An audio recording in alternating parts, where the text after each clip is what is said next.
Olá, bom dia, sejam todos bem-vindos e bem-vindas. Vamos ver agora se o som já voltou, tá tudo ok. Quem for entrando, me dê aí, acione positivo se o som, está ok, está saindo. Quem for entrando, pelo sinal da Santa Cruz, livra-nos Deus nosso Senhor dos nossos inimigos. Em nome do Pai, do Filho e do Espírito Santo. Amém. Que Deus Todo-Poderoso, que é Salvador do ser humano, esteja convosco. Bendito seja Deus que nos reuniu no amor de Cristo. Elisângela, está tudo ok? O som está saindo?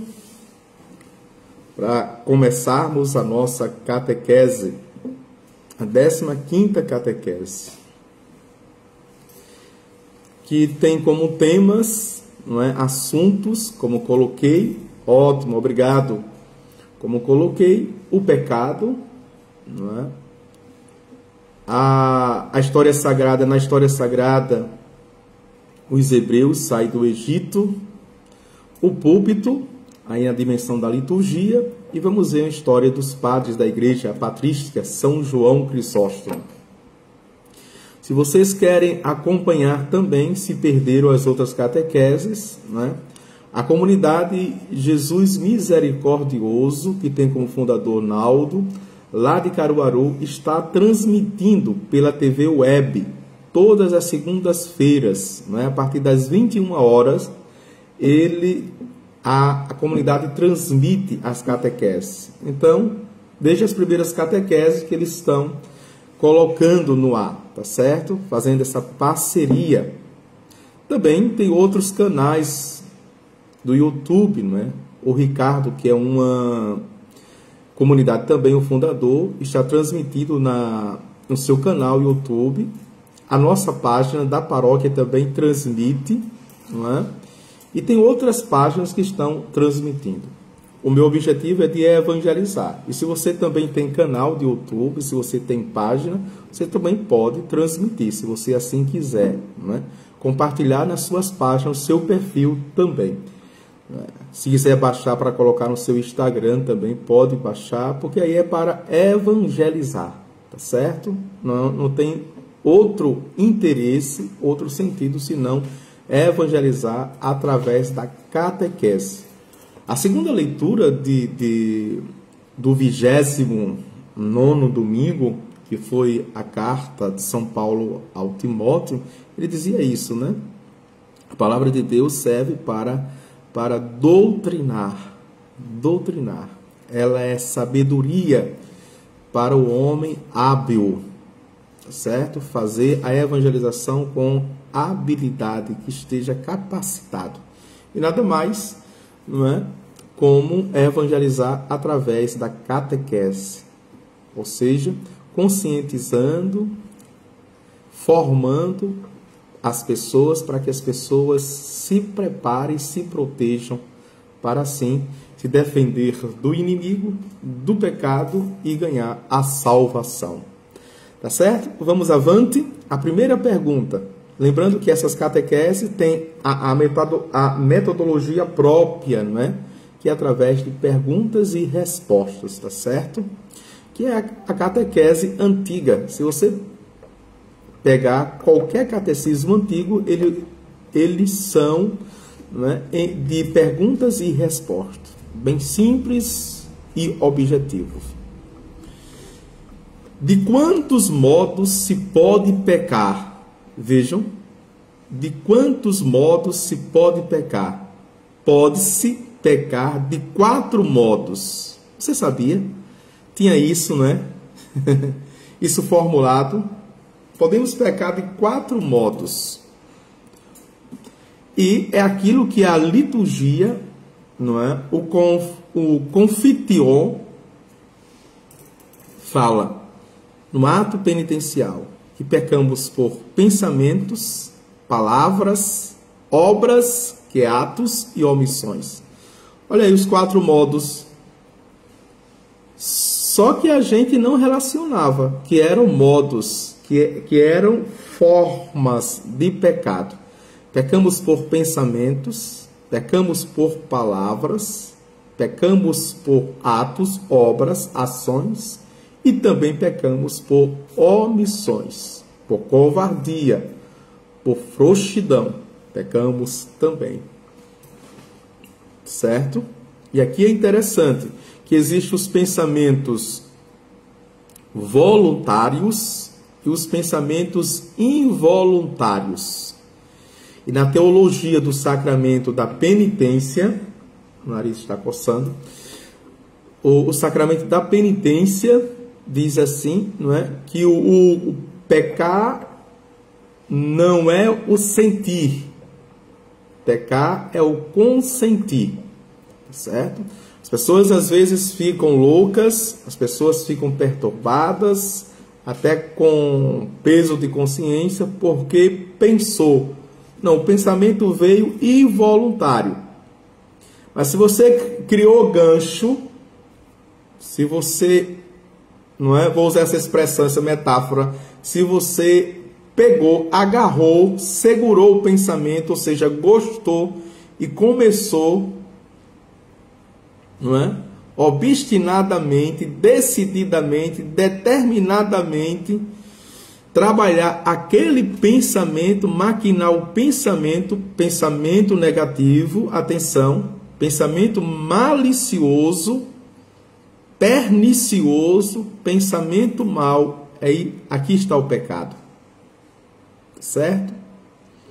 Porque existem pensamentos bons também, então não é pecado.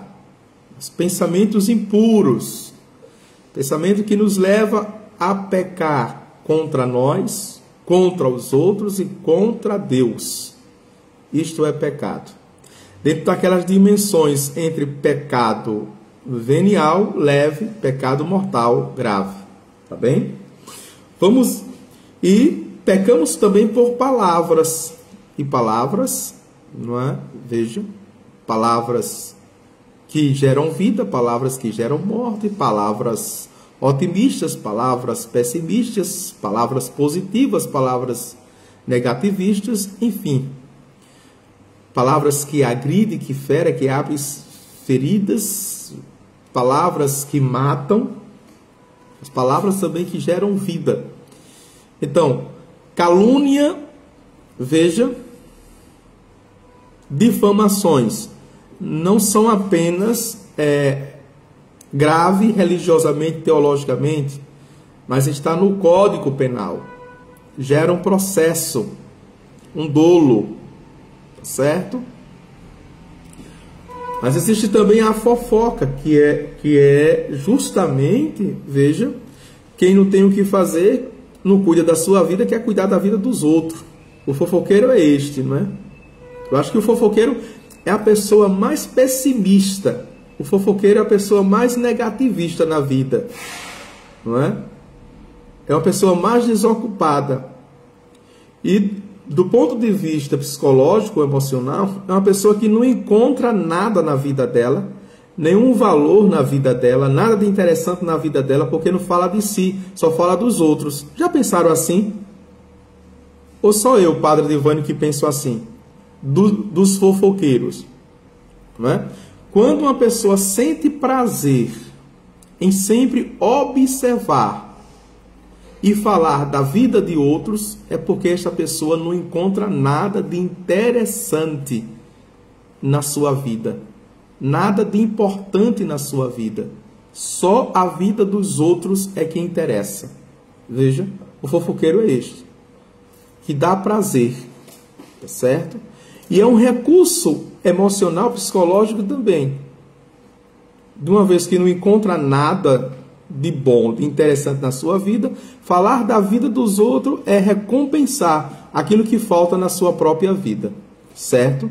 Cuidado. Cuidado para não cair nestas sabotagens, até mesmo do pensamento, da inteligência. Como tem pessoas que dizem assim: o mundo todo para falar de mim e eu para falar do mundo todo. Não, não existe isso, certo? É pecado. E foi uma das catequeses, das primeiras catequeses do Papa Francisco. Vocês se lembram? em 2013 sobre a fofoca, não é? E pecamos também por homens, por obras, ações, não é? Ações. As nossas ações muitas vezes maléficas, não é? As nossas ações muitas vezes egoístas, individualistas, intencionais, maliciosas, as nossas ações, tá certo? Veja, mesmo que seja um bem para mim, mas tudo que é bom para mim nem sempre faz bem para os outros. Atenção aqui. Daquilo que é bom, até do bom eu tenho que selecionar aquilo que faz bem para os outros. Porque eu estou entrando num processo de customização, não é? Para me alimentar apenas, não é? Para que eu seja feliz. Então, o católico cristão não pensa em si mesmo apenas. E por omissões. E é justamente esta ação, veja, que omissão é uma ação, mas uma ação, veja, totalmente covarde. Por quê? Porque é uma ação? Porque é uma decisão. Ou eu ajo, ou eu não ajo. Não é? Eu me decido a agir ou não. São essas ações que me levam para o purgatório, sabia? Porque é lá no purgatório, pelo fogo do Espírito Santo, a graça beatífica que o Senhor vai nos conceder, em parte, de vermos os milésimos de segundos que perdemos, essa oportunidade que Ele, o nosso Senhor, Deus, nos possibilitou, oportunizou de amarmos mais e nós nos omitimos. E nós decidimos em não amar. Deixamos a graça passar, as oportunidades passarem. Tá certo? As omissões. Como se peca por pensamentos? Peca-se por pensamentos, palavras e obras, quando com advertência e consentimento da vontade se pensa, se deseja, se diz ou se pratica alguma coisa proibida pela lei de Deus. Aqui está reforçando, né, toda a explicação que eu já dei de cada modo com que se peca. Primeiro, peca-se por pensamentos. Aqui eu só vou ler. Quem sabe dar um exemplo de pecado cometido por pensamentos, por exemplo, né? Que eu já dei aqui vários e muitos. Que tristeza, pensa Gabriela, ter uma mãe tão rigorosa. Eu desejaria um vestido sem mangas e ela não me quer dar. Eu gostaria de aprender todas as cantigas do rádio, mas aí, ai de mim, se ela me ouvir cantá-las. Quereria ter como colegas aquelas meninas espertas que sabem tanta coisa e poderiam dar-me explicações, e ela não quer. Ai, se eu tardo um pouco a voltar da escola. Oh, que enjoativo esta vida, diz Gabriela. Gabriela pensa mal porque ela deseja coisas que são pecados e que nosso Senhor proíbe. A ambição e a imodéstia no vestir é pecado. Andar com mais companhias também é pecado. Gabriela, porém, só pensa e deseja as coisas, mas não as faz. É verdade, mas Deus proíbe também os pensamentos e desejos maus. Desejar o mal é pecado. E pecado de pensamento. Os pecados de palavras. Quem sabe, por exemplo, dá um pecado também é um exemplo de pecado de palavras. Ouvi duas mulheres discutirem e com a maldita língua falaram o que quiseram, faltando a caridade. Deus nos deu a língua para rezar, cantar seus louvores e dizer à vontade. Não nula deu para blasfemar, para responder mal, discutir, falar mal do próximo, mentir. Pensam, por exemplo, peçamos a Jesus para que não lhes saiam da boca palavras de ofensas, ou pensamentos de ofensas. E aqui em palavra a gente pode endossar mais, por exemplo, os palavrões, as pornografias, as invocações maléficas. Veja, as maldições que as mães chamam com seus filhos, por exemplo, dentro de casa, são todas palavras pecaminosas, não é? Por obras, vamos aqui, não é? Por obras, é frequente, por exemplo, não é? As obras roubar, a gula. Veja, as obras podem ser os 7 pecados capitais, não é? Contra os 10 mandamentos em obras, contra os 5 mandamentos da igreja, são todos os pecados de obras. Como se peca por pecado de omissão? Peca-se por omissão, faltando voluntariamente ao próprio dever ou às obrigações do próprio Estado. E aqui é interessante que esta resposta ampliou, não é? Por exemplo, nos meus contratos do dia a dia, nos meus acordos, nas minhas alianças, nas minhas responsabilidades, sejam religiosas ou sejam, profissionais. Quando eu falto e quando eu não faço bem, não é? É uma obra. Ou seja, pecar por omissão. Quando eu não faço bem as minhas coisas também. Quando eu faço só em parte. Quando eu sou um médio, olha aí, que quer dizer medíocre. Então, e quando eu faço apenas por ganância, não é? Por dinheiro. Não faço pela vocação também. Atenção. Por omissões. Augusto não é mau, é tímido e teria vergonha de cometer certas travessuras. Porém, deixa facilmente as orações da manhã e da noite. Às vezes não vai à missa dominical. Aplica-se pouco no estudo, nem sempre faz os deveres. Os pecados deles são de omissão, isto é, deixando de fazer o bem que deveria fazer. O Senhor quer não só se fuja do mal, mas que se pratique o bem. Quem por preguiça não faz o bem, comete o pecado da omissão, não é? E o que o apóstolo Paulo diz, não é? Por exemplo, ele diz: nem sempre eu faço o bem que eu quero. Olha o pecado de omissão, mas faço o mal que não quero. Olha o pecado em obras, não é? Os dois pecados aqui, em obras e omissões. Quem perdeu a graça de Deus pelo pecado, poderá consegui-la de novo?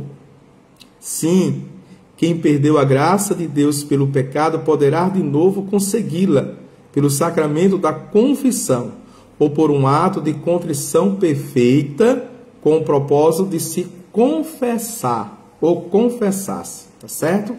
Vamos ver aqui o que é isso. Interpretar, ok? Vejam, tem pessoas que, por exemplo, faltou a missa, pecado por omissão. Mas a missa dominical é um preceito. Então, pecado também por obras. certo? E na próxima, passou a semana todinha, não teve condições de confessar. E na próxima missa, ela não poderia comungar, certo? Mas se ela faz um ato de contrição perfeito e promete ali que na semana que está iniciando, ela vai na primeira oportunidade se confessar, ela pode comungar.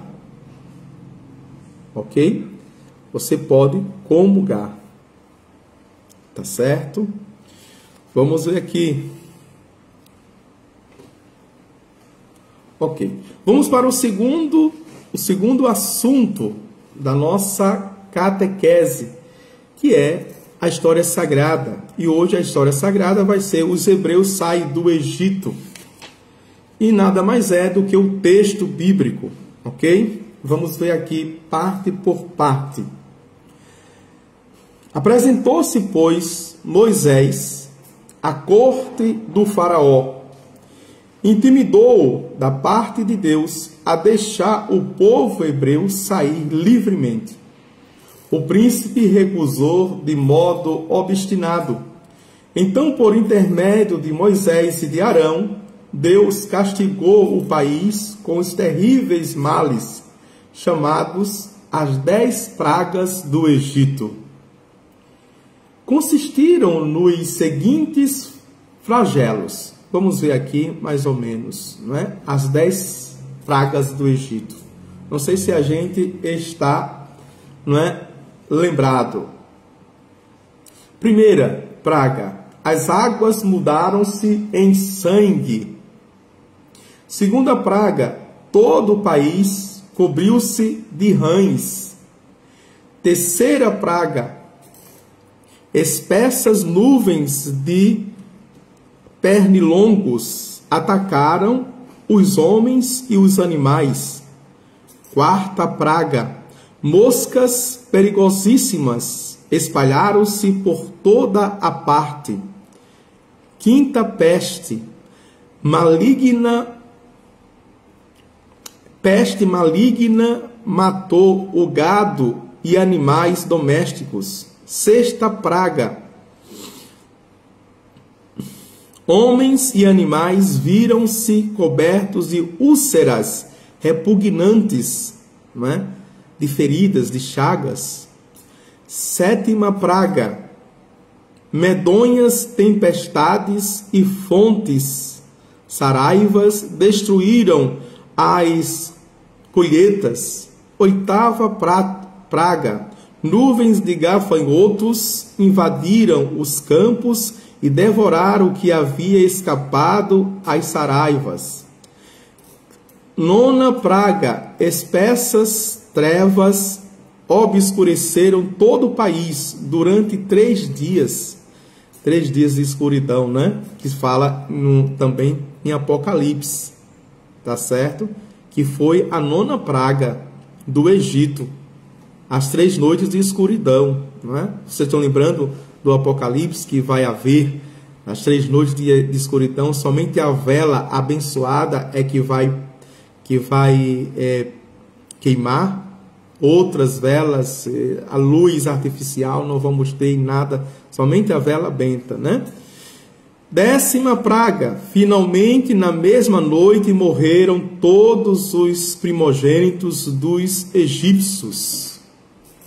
Antes dessa última praga, dissera Deus a Moisés: convoca os filhos de Israel e dize-lhes: no 14º dia deste mês, tomareis um cordeiro de 1 ano, sem mancha, reunidos em família, imolar-lo-eis pela tarde, com sangue marcareis as portas das vossas casas, e comereis a carne assada com pão ázimo, ou seja, sem fermento, e alfaces amargas. Durante a refeição, estareis como quem vai de viagem, cinta posta, pés calçados e bordão na mão.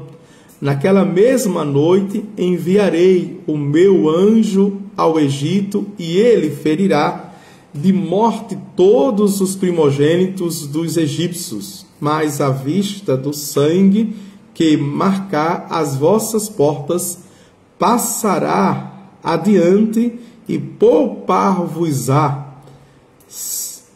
Celebrareis este dia de geração em geração.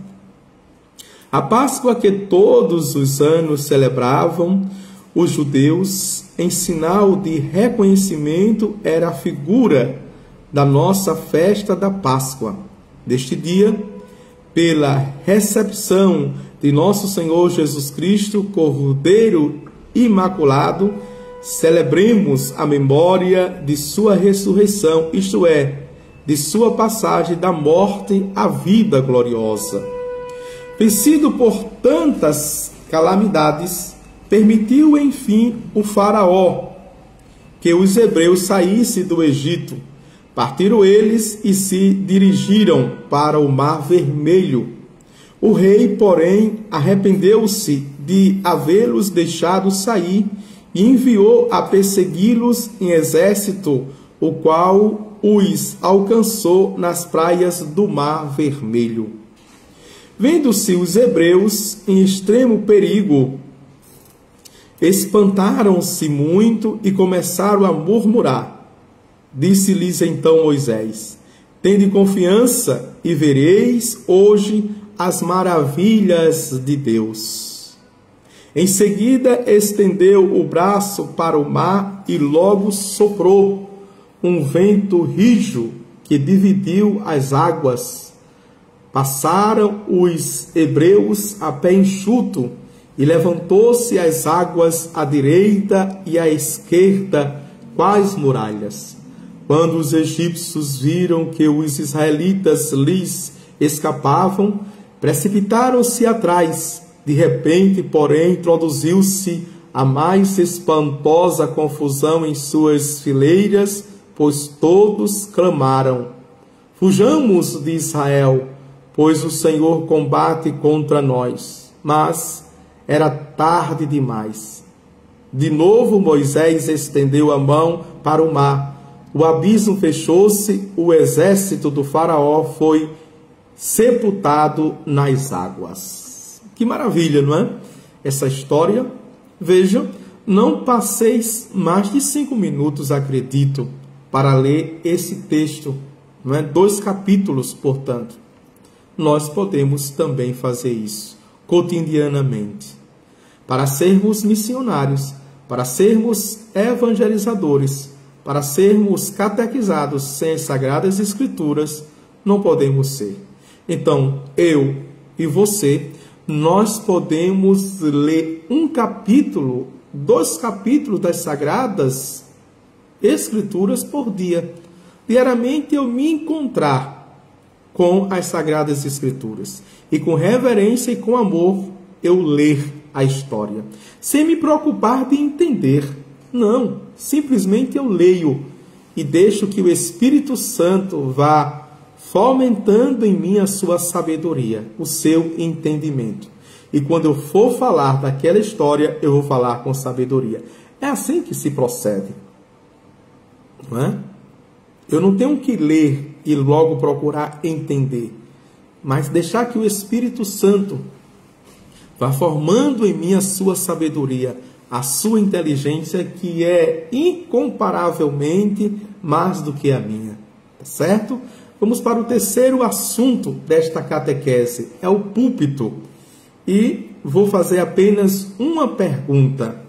Que é o púlpito? Veja, púlpito é uma tribuna de onde os pregadores ensinam aos fiéis as verdades da fé e os preceitos de Deus e da igreja. Na liturgia nós chamamos de ambão, certo?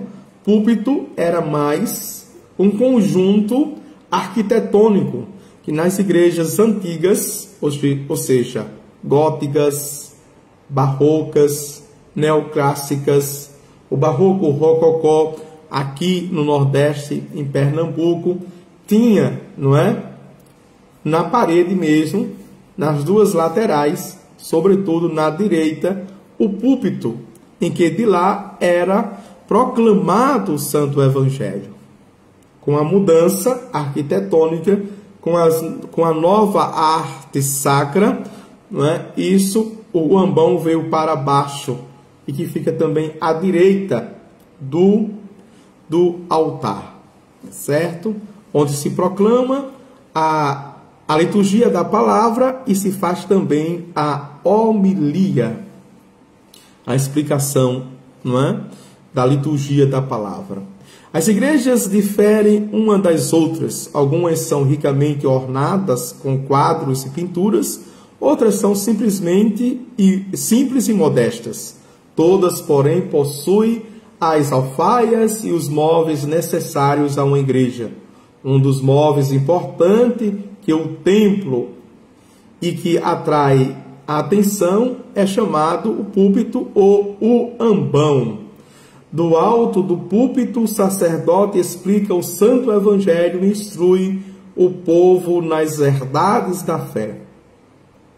Pode-se também pregar do altar ou do, não é, balaustre, chamado assim. Os púlpitos são colocados sempre ao lado do Evangelho, isto é, ao lado direito, ou em algumas outras igrejas também esquerdo, de quem entra na igreja. De fato, de quem entra na igreja é o esquerdo, mas o lado do altar é o direito. Deu para entender agora, não é? Quando a gente entra, é o esquerdo, de fato. Quando a gente se sai, é o lado direito. Como a gente está do altar de frente para o povo.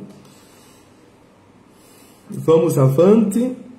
Nas catedrais onde há o trono do bispo, o púlpito fica ao lado da epístola, a fim de que o bispo de seu trono tenha o pregador à frente.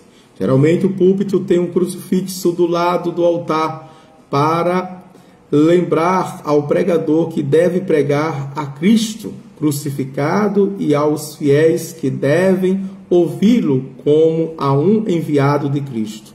Sobre o púlpito, às vezes, há um baldaquim para impedir que a voz se espalhe. Baldaquim é uma coisa assim, não é?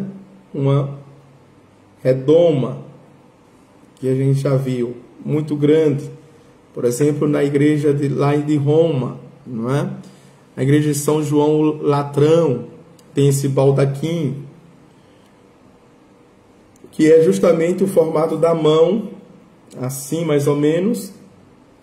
Quando a gente vai fazer a consagração, vem o Espírito Santo sobre, que representa o Espírito Santo, o baldaquim. Vamos avante, não é?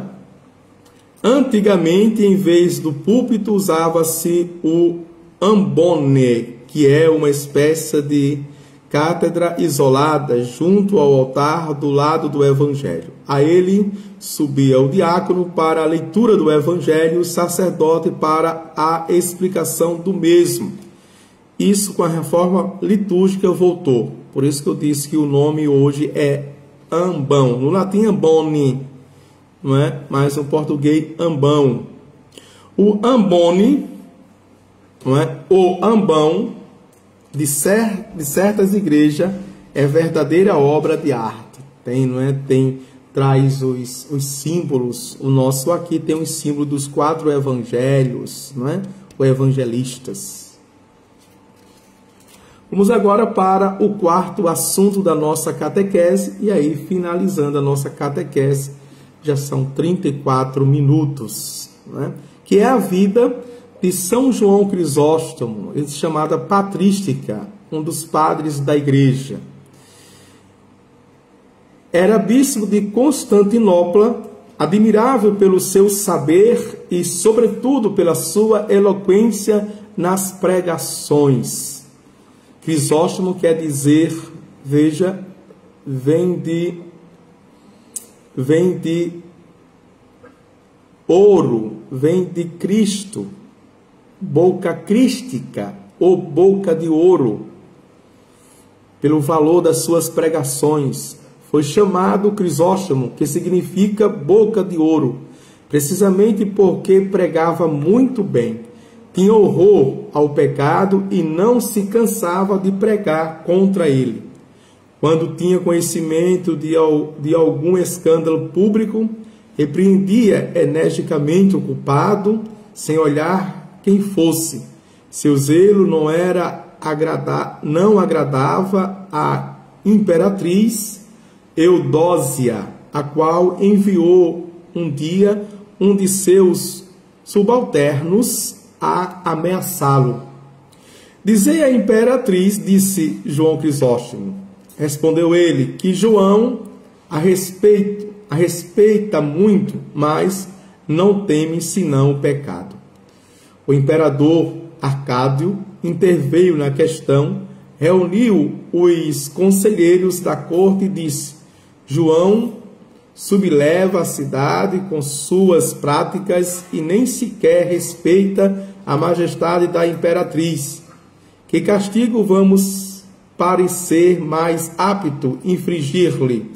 Senhor, respondeu o primeiro, eu lhe confiscaria os bens. E muito pouco acrescenta o segundo conselheiro, eu o lançaria entre as grades de uma prisão. Não o aconselho, o povo conseguiria libertá-lo. É melhor o exílio. Merece a morte, exclama o quarto. Um homem culpado de lesa majestade merece a morte.